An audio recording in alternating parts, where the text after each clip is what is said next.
Selamat datang di channel Pemuja Malam. Jangan lupa like, share, and subscribe ya. Terima kasih.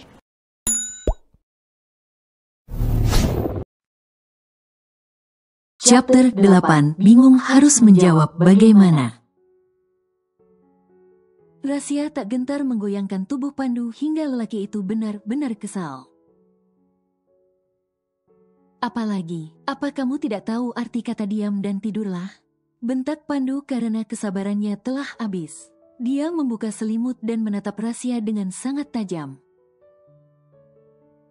Rasya mengusap dada saat merasakan jantungnya berdebar kencang karena terkejut dengan teriakan Pandu yang begitu menggelegar. Astaga, Om, untung aku enggak punya penyakit jantung. Aku cuma bilang makasih udah ngajari ciuman.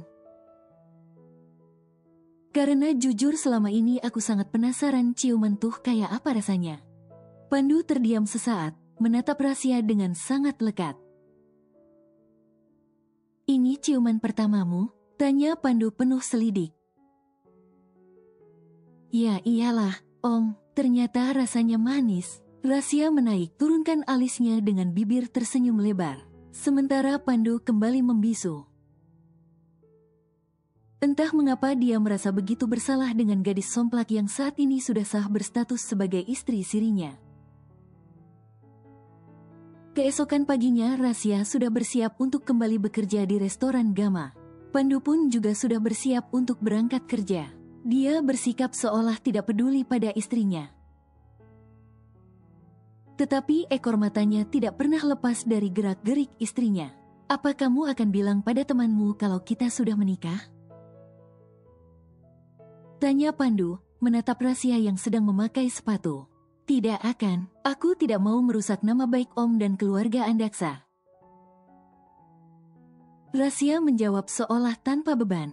Raut wajah Pandu tampak datar dan merasakan perasaan kecewa menyusup masuk ke dalam hatinya.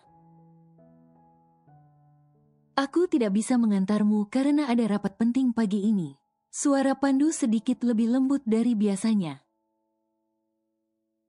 Tenang aja, Om, aku bisa naik bus. Aku berangkat dulu, Om. Rasya bangkit berdiri lalu mengecup pipi Pandu dan berlari pergi. Pandu memegang bekas kecupan Rasya yang kembali membuat jantungnya berdebar kencang. Cie, baru dicium bentar aja udah kesemsem. Ledek Rasya membuat Pandu begitu terkejut. Bisakah kamu tidak membuat orang lain jantungan? Omel Pandu berusaha untuk tidak terlihat gugup. Makanya, Om, jangan kegedean gengsi. Baru dicium pipi aja udah salah tingkah gitu. Rasya tersenyum meledek. Ada perlu apa kamu kembali?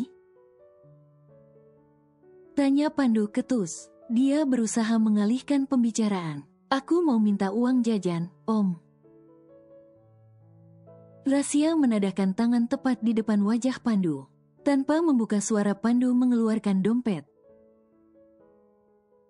Dan mengambil 10 lembar uang seratusan lalu menaruh dengan kasar di tangan Rasya.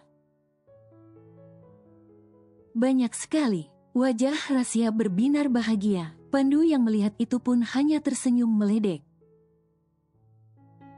Namun, senyum Pandu memudar saat melihat Rasya hanya mengambil selembar uang dan mengembalikan lembaran yang lain. Pandu hendak bertanya, tetapi Rasya sudah mencium pipinya lagi lalu pergi dan menghilang di balik pintu. Pandu tersenyum tipis saat melihat tingkah istrinya. Dia menatap lembaran uang yang kini sudah berada dalam genggaman. Ingat, Om, aku tunggu kebucinanmu. Kepala Rasya menyembul dari balik pintu. Pandu mengusap dada karena terkejut. Dia berlari, berusaha mengejar Rasya. Tetapi gadis itu sudah berlari menuruni tangga. Aku sayang kamu, Om. Pekik Rasya dari lantai bawah, menghentikan langkah Pandu di tengah tangga. Rasya tidak peduli meski beberapa pelayan menatap heran ke arahnya. Sayangnya, aku masih bohong jadi jangan GR. Rasya menjulurkan lidah sebelum akhirnya benar-benar pergi dari rumah itu. Pandu begitu kesal, tapi juga merasa gemas dengan tingkah istrinya. Pandu pun berjalan turun, tetapi ponselnya tiba-tiba berdering. Dengan malas, Pandu mengangkat panggilan itu.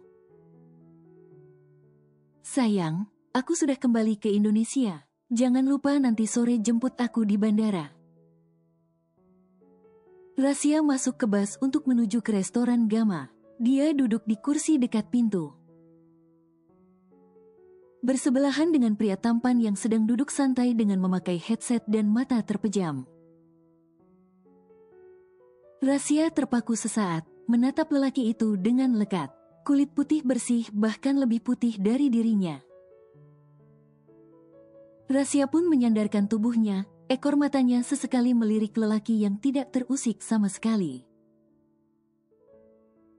Jangan pernah menatapku seperti itu. Rasya terkejut saat mendengar ucapan lelaki itu, padahal matanya masih terpejam. Memang siapa yang menatapmu? Tanya Rasya berusaha menutupi kegugupannya. Lelaki itu tidak menjawab atau membuka mata, hanya menarik sudut bibirnya, tersenyum miring. Rasya kembali menghadap depan, dengan tangan terlipat di depan dada. Namun, sesaat kemudian Rasya berdiri saat melihat seorang wanita dengan perut membuncit masuk ke bus. Sedangkan semua kursi di sana sudah terisi. Silakan, Bu. Rasya mempersilakan wanita itu untuk duduk di bekas tempatnya. Wanita itu tersenyum lebar dan tak lupa mengucapkan banyak terima kasih. Rasya hanya mengangguk lalu berdiri mendekati pintu karena hampir sampai di restoran Gama. Rasya terkejut saat lelaki tadi sudah berdiri tepat di belakangnya. Tatapannya menelisik seluruh wajah lelaki itu. Tetapi saat tatapan mereka bertemu, Rasya terdiam sesaat, terpaku pada bola mata yang sangat tidak asing baginya.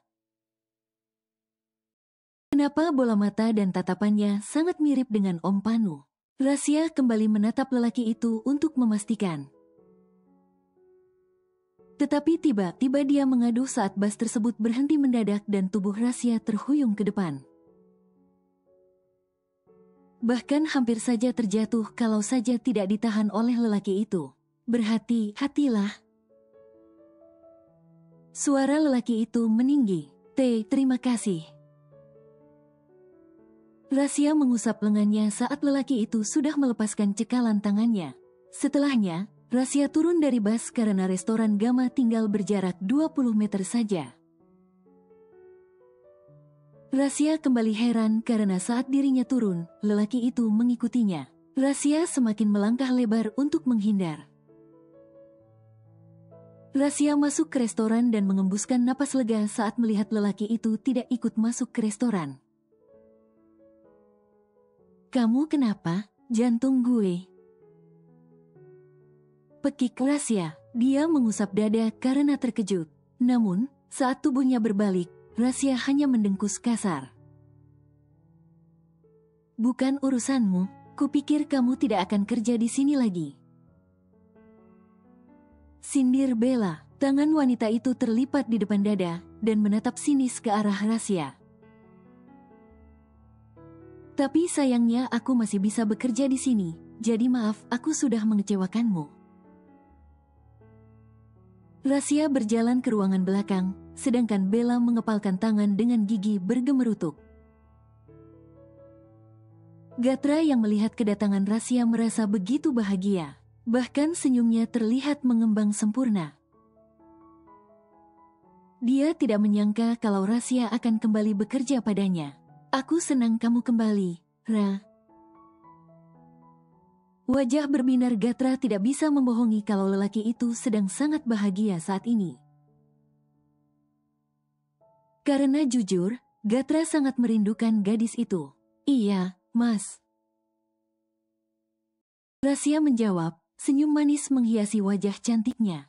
Memangnya kamu sudah tidak bekerja dengan Tuan Pandu? Tanya Gatra menyelidik. Masih, Mas. Tapi dia ngasih aku kelonggaran kalau siang aku boleh bekerja, daripada di rumah terus jadi jenuh. Rasya beralasan. Gatra hanya mengangguk mengiyakan lalu membiarkan Rasya untuk mulai bekerja. Sementara itu di ruangan Pandu, lelaki itu memijat pelipisnya karena merasa begitu pusing. Bahkan semua pekerjaan yang menumpuk tidak disentuh sama sekali. Arga yang melihat itu pun menjadi begitu heran. "Anda baik-baik saja, Tuan?" tanya Arga memberanikan diri. "Kepalaku sedikit pusing, mungkin karena aku beberapa hari terakhir ini bersama dengan gadis aneh itu," sahut Pandu tanpa menghentikan pijatannya. "Sepertinya Anda merindukan Nona Rasya, Tuan." Tebak Arga. Sesaat kemudian, dia menunduk dalam saat menyadari sorot mata Pandu yang menajam. "Sekali lagi kamu berbicara sembarangan seperti itu, aku tidak akan segan-segan mengirimmu ke Afrika," ketus Pandu. Arga hanya mendesah kasar. "Tuan, apa Anda tahu kalau Tuan Gilang sudah pulang ke rumah utama?" Pandu sedikit terkejut mendengar pertanyaan Arga. Kapan bocah tengil itu pulang ke rumah? Pandu bertanya balik. "Kemarin sore, Tuan." Mendengar jawaban Arga, Pandu mengembuskan napasnya secara kasar. "Oh iya, Ga, nanti sore sepulang kerja kita jemput si Gea di bandara." Kali ini, giliran Arga yang begitu terkejut. "Nona Gea juga pulang?" Pertanyaan Arga begitu menuntut jawaban. Namun, lelaki itu langsung terdiam saat melihat sorot mata Pandu yang kembali menajam. "Maaf, Tuan, kembalilah bekerja, Ga," suruh Pandu. Arga mengangguk lalu bergegas hendak kembali ke meja. Namun, langkah Arga terhenti saat dia baru mengingat sesuatu. Dia berbalik dan menatap Pandu yang saat ini sudah duduk bersandar. "Apa Anda akan menyuruh Nona Gea tinggal di rumah Anda, Tuan?" tanya Arga memastikan. "Tentu saja, aku tidak akan membiarkan dia tinggal di hotel." Pandu menjawab yakin. "Lalu bagaimana dengan Nona Rasya?" tanya Arga lagi. "Aku tidak peduli. Tapi, Tuan, bagaimana juga sekarang Nona Rasya adalah istri sah Anda meski hanya istri siri." Arga berusaha mengingatkan, tetapi Pandu berdecak kesal dan kembali melayangkan tatapan tajam. "Aku menggajimu untuk membantu pekerjaanku, bukan untuk mencampuri urusan pribadiku, Ga." Hardik Pandu. "Maaf, Tuan." Arga akhirnya diam dan kembali berkutat dengan pekerjaannya sebelum amarah Pandu naik ke ubun-ubun. Rasya begitu sibuk membantu Sukma, koki di restoran Gama, yang sedang menyiapkan pesanan. Namun, samar-samar terdengar suara Gatra yang memanggil namanya. Dengan langkah lebar, Rasya segera mendekati Gatra. "Ada apa, Mas?" Napas Rasya sedikit tersengal. "Kamu dari dapur ke sini, kenapa seperti abis maraton, Ra?" tanya Gatra setengah meledek. Bukannya menjawab, Rasya justru mencebikkan bibirnya kesal. "Pergilah ke meja nomor 7. Ada pengunjung baru di sana, Bella sedang ke toilet." Rasya hanya mengangguk lalu membawa nota kecil untuk mencatat pesanan pengunjung itu. Namun, setibanya di meja nomor 7, mata Rasya melebar. Saat melihat lelaki yang tadi di bas sedang duduk santai masih dengan headset terpasang di kedua telinganya. Dalam hati, Rasya terus saja mengumpati lelaki itu. "Selamat datang, Tuan. Anda mau pesan apa?" sapa Rasya sopan. Walau sedikit kesal dengan lelaki tersebut, tetapi Rasya mencoba tetap bersikap profesional. "Segelas air putih." Lelaki itu menjawab santai.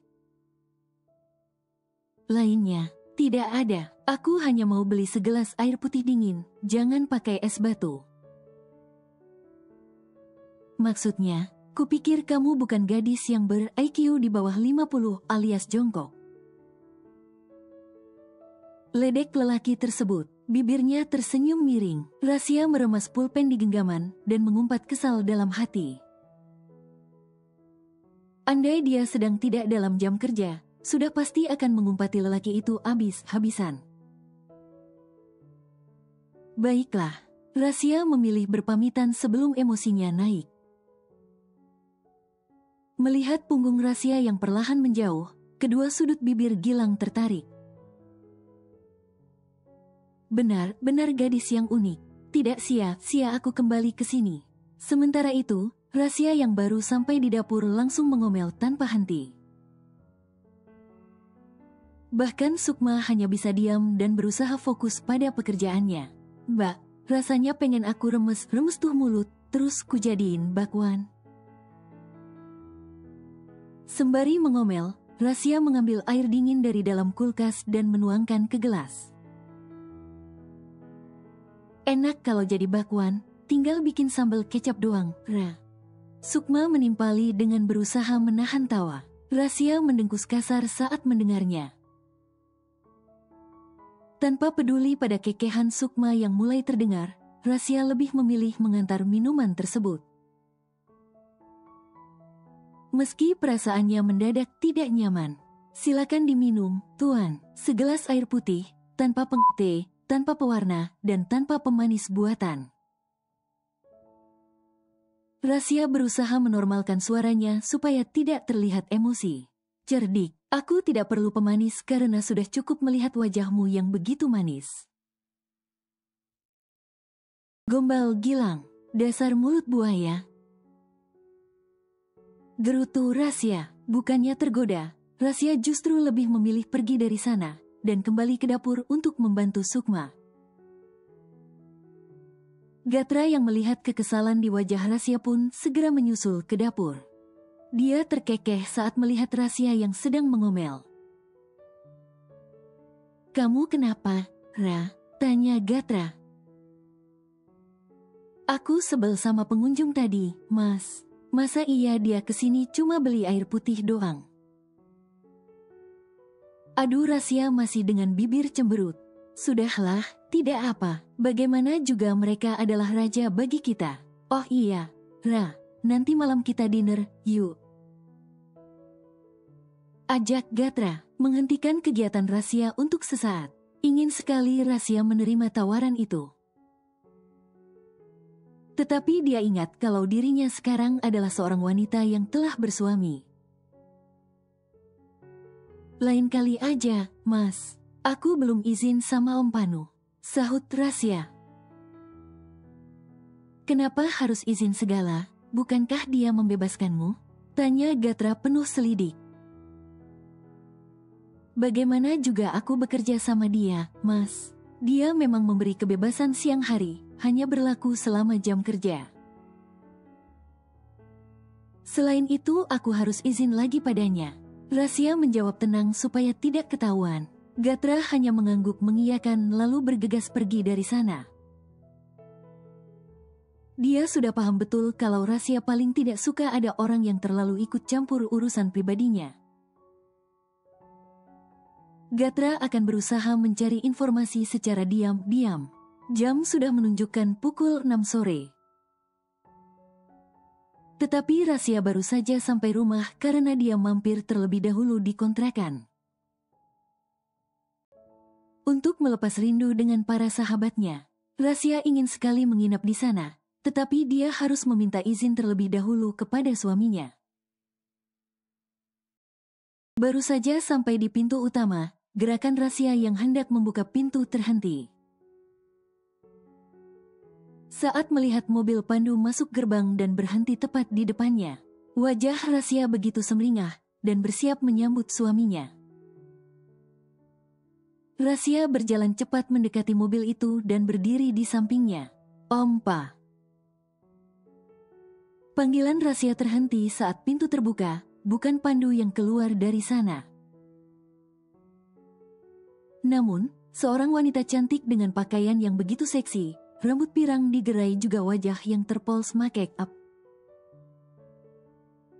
Cantik sekali, puji Rasya tanpa sadar. Wanita itu menatap Rasya dari ujung kepala sampai kaki dengan tatapan seolah risih. Sayang, dia siapa? Rasya membisu mendengar pertanyaan itu. Bahkan dia melihat Gea merangkul tangan Pandu yang saat ini sedang berdiri di depannya.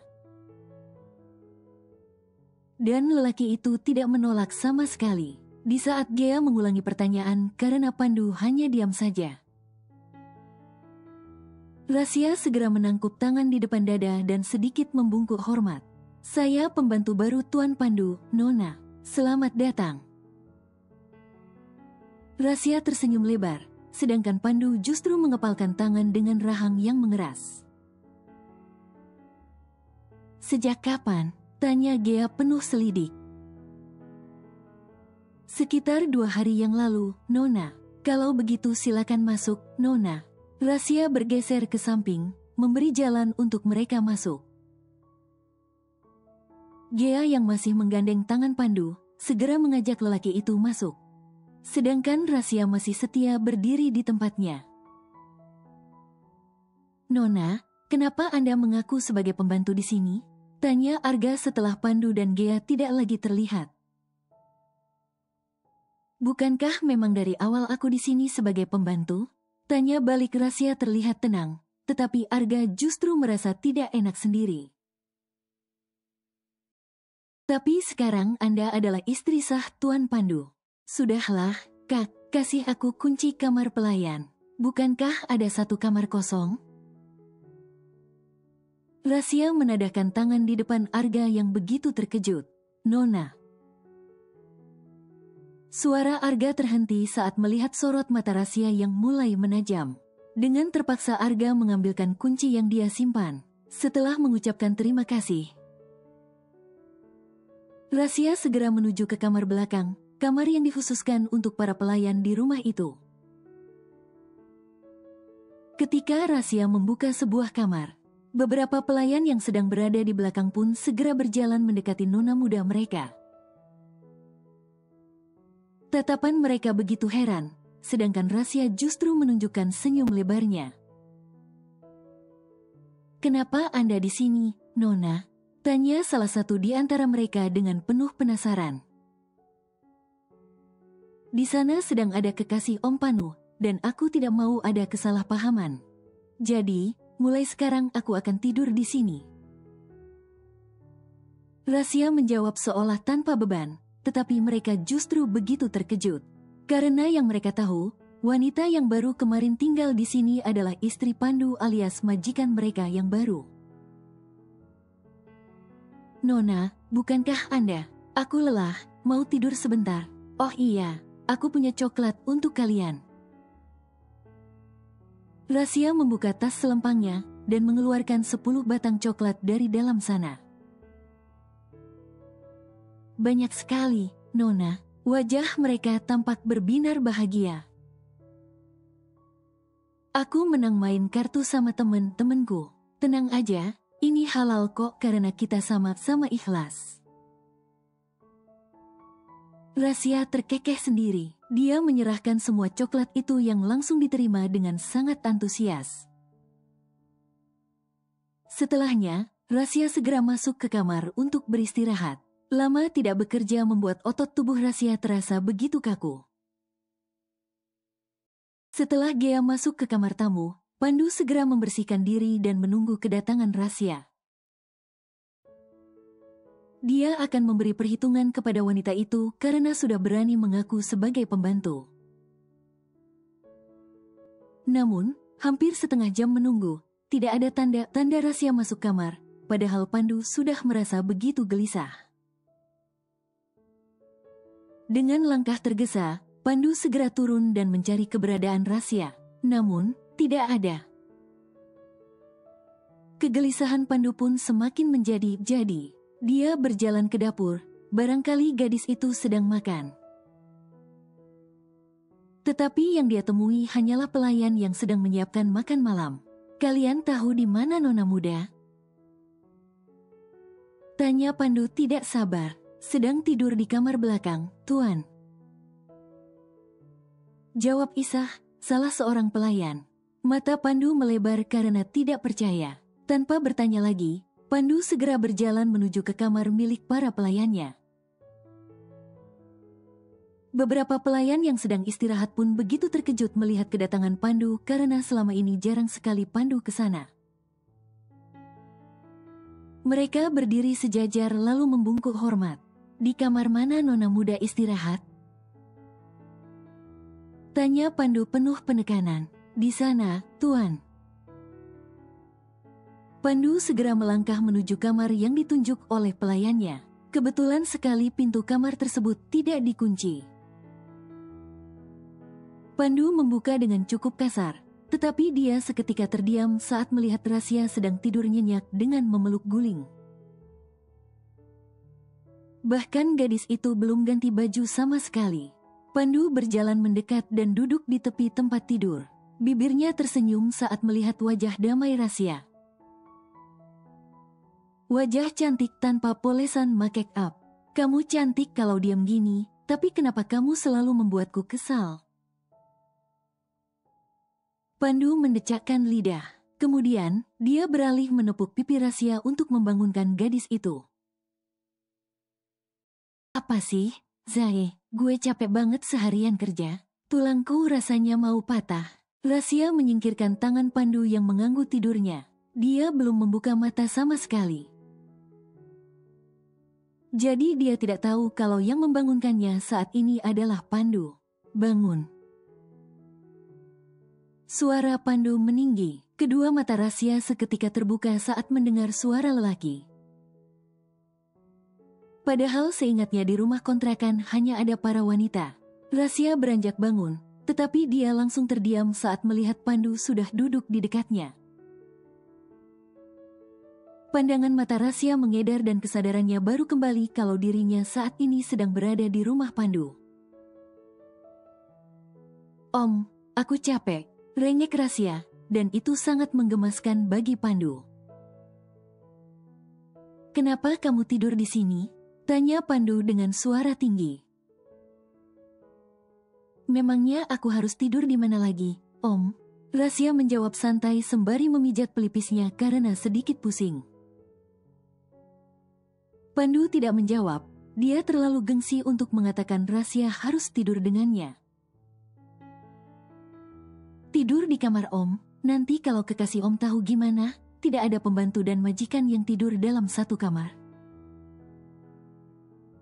Ucapan Rasya seperti sebuah sarkasme untuk Pandu. Lelaki itu hanya terdiam karena bingung harus menjawab bagaimana. Rasya yang melihat itu hanya menarik sebelah sudut bibirnya. "Kamu sendiri yang mengaku sebagai pembantu di depan Gea." Suara Pandu naik 1 oktav. "Oh, namanya Gea, cantik sekali seperti orangnya. Udah sana balik, Gih, Om. Aku mau tidur lagi." Rasya mendorong tubuh Pandu, tetapi lelaki itu tidak bergeser sedikit pun. "Kamu yang memulai permainan ini, dan aku hanya akan mengikuti permainanmu." Pandu bangkit berdiri dan hendak pergi membawa kekesalan di hatinya. Namun, baru saja memegang handle pintu. Tubuh Pandu menegang saat ada sepasang tangan memeluknya dari belakang. Jantung Pandu berdebar tak karuan. Apalagi saat dia merasakan kepala Rasya bersandar di punggungnya. "Om, udah mulai jatuh cinta sama aku, ya? Kok jantungnya dak-duk kenceng gini?" tanya Rasya menggoda. Pandu masih saja terdiam menikmati pelukan Rasya. Dia seolah tidak peduli meski gadis itu terus saja meledeknya. Tubuhnya seperti kaku, begitu sulit untuk digerakkan. Sedangkan Rasya justru mengerahkan kepala perlahan di punggung Pandu. Hingga membuat debaran jantung Pandu semakin tak terkendali. Nyaman banget. Bersambung.